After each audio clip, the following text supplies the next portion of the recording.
Ini horor, tapi bukan cuma sekedar horor yang maksudnya menakutkan, terus kayak not even jump scare gitu loh, tapi lebih ke emosinya juga ya, karena ini hubungan ibu dan anak, dan bukan hanya ibu dan anak, sebenarnya orang tua dan anak yang dihadapkan dengan cobaan kita yang ditinggalkan sama buah hati kita gitu kan. Jadi kayak nggak punya pengalaman itu, tapi diberikan karakter yang seperti ini tuh, Nah tuh kan orangnya memang selalu, kenapa main film tuh salah satunya adalah pengen ngerasain rasa yang orang lain rasakan tapi Nah belum pernah gitu kan. Nah salah satunya ini, walaupun pas lagi adeganinnya tuh berkali-kali sih Nah hancur berkali-kali karena Nah punya anak perempuan gitu kan, dan di cerita ini yang juga anak perempuan, anak tunggal gitu loh. Ada satu adegan yang bikin Nah tuh waktu pas lagi ngeadeganin tuh Nah butuh waktu lama banget gitu. Kayak waktu ngerjainnya aja kayak Nah udah siap belum gitu, tar dulu mas gitu, ngomong sama mas direkturnya kan, Mas Sunu, mas tar dulu ya mas, aku butuh waktu banget gitu loh. Butuh waktunya bukan apa-apa karena belum apa tahu udah hancur gitu, udah kayak dan ini yang bikin Nah seneng sama horor yang ini gitu loh. Jadi punya rasa, terus rasanya juga bener-bener maksudnya kan orang tua yang ditinggalkan buah hatinya itu ada dan nggak sedikit, dan itu adalah sebuah horor, atau bukan horor, maksudnya sebuah apa ya, maksudnya kejadian yang tidak ada yang menginginkan kejadian itu gitu. Jadi makanya kayak waktu ini tuh pas baca tuh kayak aduh sempet ragu ngambil karena itu gitu loh. Tapi pas pikir-pikir lagi, this is not for me, tapi kan ini juga mungkin bisa mewakili perasaan dari orang tua di sana, di luar sana yang pernah merasakan kehilangan buah hatinya gitu loh. Dan itu berat sekali sih. Peran dirimu sendiri sempat jadi siapa dan apa jadi orang tua yang ditinggalkan tadi di sini? Iya, Nirina di sini berperan sebagai Alia yang memiliki anak perempuan namanya Yasmin, anak tunggal, dan ternyata di tengah jalan di bawah pengawasan Alia ternyata kehilangan anaknya gitu loh. Dan di sini kan diceritakan juga gitu berikutnya gimana gitu kan, move on-nya gimana, terus juga bagaimana menghadapi itu, bahkan relationship bersama suami juga jadi gimana gitu kan, karena namanya kita kehilangan anak itu apalagi di bawah pengawasan Alia gitu kan. Jadi ya reaksi suami, terus bagaimana caranya kita tetap menjaga keutuhan keluarga itu struggle yang kita hadapin di film ini. Nah tadi kan bilang sebelum take butuh waktu agak lama ya. Itu agak lamanya berapa lama? Terus yang dipikirin dan yang dilakuin apa akhirnya sampai take? Lama bahkan waktu pas lagi di skenarionya tuh aku sempat mohon tadinya kayak adegan yang ini jangan dong, beneran nih gitu. Maksudnya I don't think I can do it gitu loh gitu. Terus akhirnya karena konsultasi dan ngobrol gitu, dan memang diingatkan bahwa this is justru the main of the story gitu kan. Ada sebuah kejadian yang membuat Alia tuh nggak punya pilihan tapi harus melakukan ini gitu loh. Aku tuh lupa deh di trailernya tuh, Bun, ada trailernya nggak sih Bun? Coba minta anak-anak deh. Aku tuh bingung, maksudnya di aku nggak tahu, takutnya spoiler, tapi intinya adalah Alia tuh mandiin mayit anaknya gitu loh. Itu yang berat berarti ya? Wah, aku punya anak perempuan dan ada kan? Aman berarti aku ngomong itu ya? Oke, thank you. Oke. Iya, jadi ada sebuah kejadian di mana pokoknya malam itu tidak bisa ada orang lain yang memandikan mayit anaknya kecuali Alia, which is ibunya anak itu gitu. Jadi hancur lah hatinya gitu loh. Maksudnya juga bukan ngebayangin tapi lebih kepada ya I have a daughter gitu, Nah punya anak perempuan. Dan begitu setiap mau ngadeganin gitu kan ngeliat gitu, yang ada di kepalaku langsung anak perempuanku kan. Jadi kayak aduh gila, sempet waktu di awal sempet bilang gitu, boleh gak sih adegan ini kayak yang lain deh yang mandiin gitu. nggak bisa karena memang waktu itu kejadiannya begini dan emang mau nggak mau harus Alia yang mandiin. Aku langsung lemes gitu, kayak lamanya tuh berapa lama ya, lumayan sih sampai sempet take, terus tiba-tiba hujan deras. Terus aku pikir dan katanya tar dulu take-nya karena lagi hujan deras, alhamdulillah gitu. Terus aku yang kayak oke nunggu dan hujannya kebetulan sampai 1,5 jam lah gitu. Itu pun dari 1,5 jam aku masih minta lagi, Mas aku minta sebentar lagi, kurang lebih hampir 30 menit kemudian baru bisa. Dan itu in between shots, in between take, aku bener-bener wah itu speechless, gemeteran, nangis nggak berhenti. Ya itu kepalaku kemana-mana gitu sebagai seorang ibu gitu. Tapi itu adegan yang berat banget. Pengalaman pertama kah untuk kamu selama di industri ini, sesusah itu untuk melakukan satu scene? Atau mungkin sebelumnya pernah ada juga yang seperti ini? Ada juga malah, Mak, di film ini juga sampai jadi melihat anaknya itu ada dia tenggelam di danau. Itu saking proses akhirnya ngobrol gitu kan, tadinya kalau misalnya di filmnya aja tuh Alianya di jembatan dan hanya teriak dan lemes gitu kan. Terus konsultasi lagi sama Mas Uno gitu, Mas boleh nggak dalam adegan ini aku masuk gitu loh ke danaunya gitu loh. Terus kata Mas Uno, oh kamu mau gitu. Mas, kalau gue tapi kalau itu anak gue pasti mau gimana caranya gue yang tenggelam deh gitu loh. Oke, akhirnya seberapa menit dan kemudian kru nyiapin, akhirnya udah aku nyemplung di situ spontanitas untuk adegan itu gitu. Dan senengnya didengerin dan itu terjadi gitu kan. Tapi ya itu juga berat juga karena lagi-lagi di depan mata ngelihat kayak gitu tuh kayak wah itu. Jadi adegan itu bener-bener pun Nirina sebagai Alia nangis di situ itu udah campur itu. Alia dan Nirina udah bersama-sama sebagai seorang ibu mengalami itu dan hancur banget gitu. So that's why maksudnya kayak horor ini tuh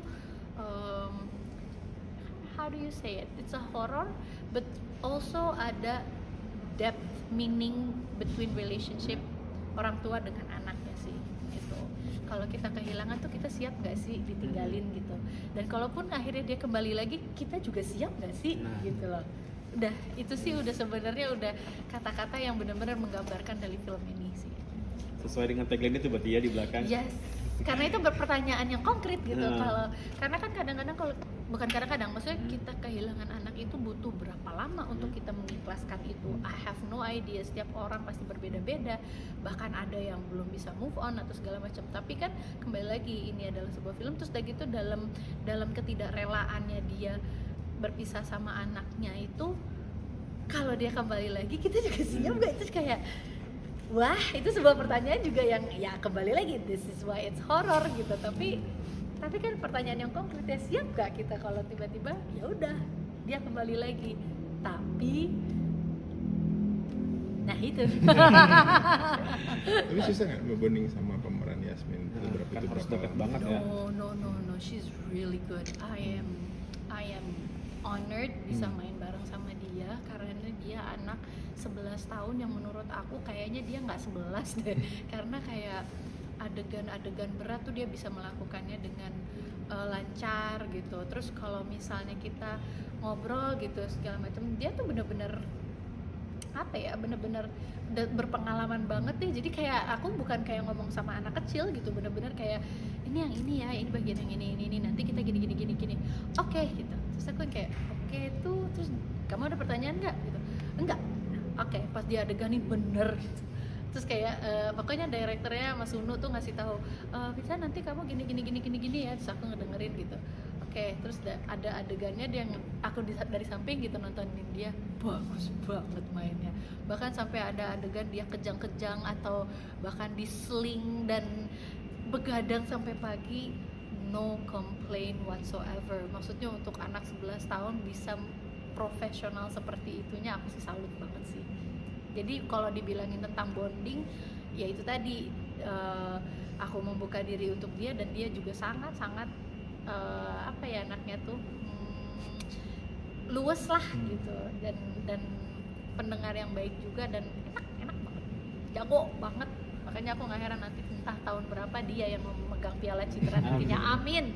Aku sumpahin. Pada akhirnya kompak di depan layar dan di belakang layar ya. Iya, karena anaknya seseru itu dan dia memaksa aku main TikTok, padahal aku nggak main TikTok. Gara-gara dia jadi aku jadi main. Kalau sama Mas Nugi sendiri seperti apa tuh menciptakan emosi? Iya tuh, Mas Nugi tuh. Mas Nugi itu adalah, aku udah kenal Mas Nugi dari zaman dulu banget ya. Tapi untuk akhirnya kita satu frame baru kali ini, dan biasanya kita kalau lagi bareng entah untuk kegiatan peduli alam atau olahraga outdoor lah, diving lah, apalah segala macam, sepedaan lah gitu, tiba-tiba wih sekarang jadi suami. Tapi enak karena kan kita udah pernah berada di situ dan aku nggak ada sungkannya, dia juga nggak ada sungkannya. Aku bilang Mas Nugi mah banyak juga, ada Bu Muti ada tahu, terus juga ada Mas Septian juga yang aku ngefans banget dari dulu. Terus udah gitu tiba-tiba Mas Septian, terus aku iseng gitu kan, Mas Septian mau dong breakdance. Kita masih ingat Mas Septian terhadap itu kan, jadi kayak tiba-tiba dia menghibur kita dengan kopiahnya gitu, tiba-tiba joget gitu, kita ya kan. Padahal di film horor ya, pas lagi behind the scene-nya sih parah semua orang di situ. Syutingnya di mana? Kita ada di, itu apa ya nama daerahnya? Hah? Ciawi ya? Masih dekat ya. Ya, kita di Ciawi. Jadi ada satu ada kampung apa ya namanya? Iya, aku lupa lagi daerah Ciawi. Terus nanti ada kampungnya, nanti ya kita ini nih ya. Tapi aku nggak enak soalnya waktu itu udah ketemu sama warganya di sana, aku lupa lagi. Tapi ya pokoknya daerah Ciawi. Terus ada satu tempat yang aku tuh nggak tahu. Aku yakin sebenarnya tidak ada yang niat untuk nggak ngasih tauin aku gitu loh.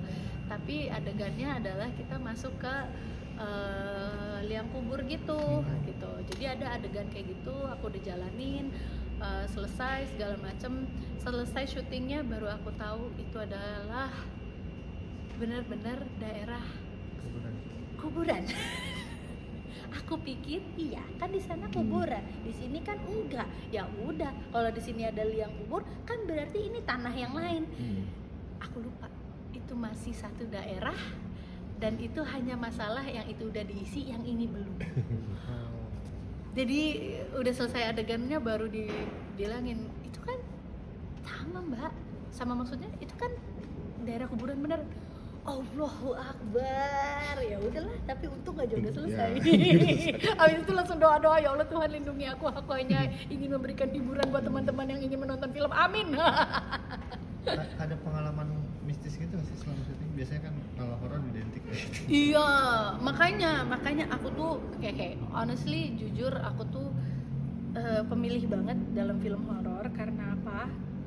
Karena aku percaya yang namanya energi itu ada gitu. Walaupun maksudnya aku juga bukan pengguna, maksudnya dukun lah atau apa segala macam gitu ya, tapi maksudnya untuk energi seperti itu tuh ada. Dan makanya aku setiap kali datang ke tempat baru tuh selalu minta izin, juga berusaha untuk tidak ngomong sompral atau segala macam gitu loh. Tapi ya alhamdulillah yang ini tuh nggak ada efek ke aku pribadi gitu. Tapi memang pas lagi syuting gitu misalnya, ya itu tadi tuh yang satu tempat yang aku nggak nyangka itu memang beneran tempat kuburan itu.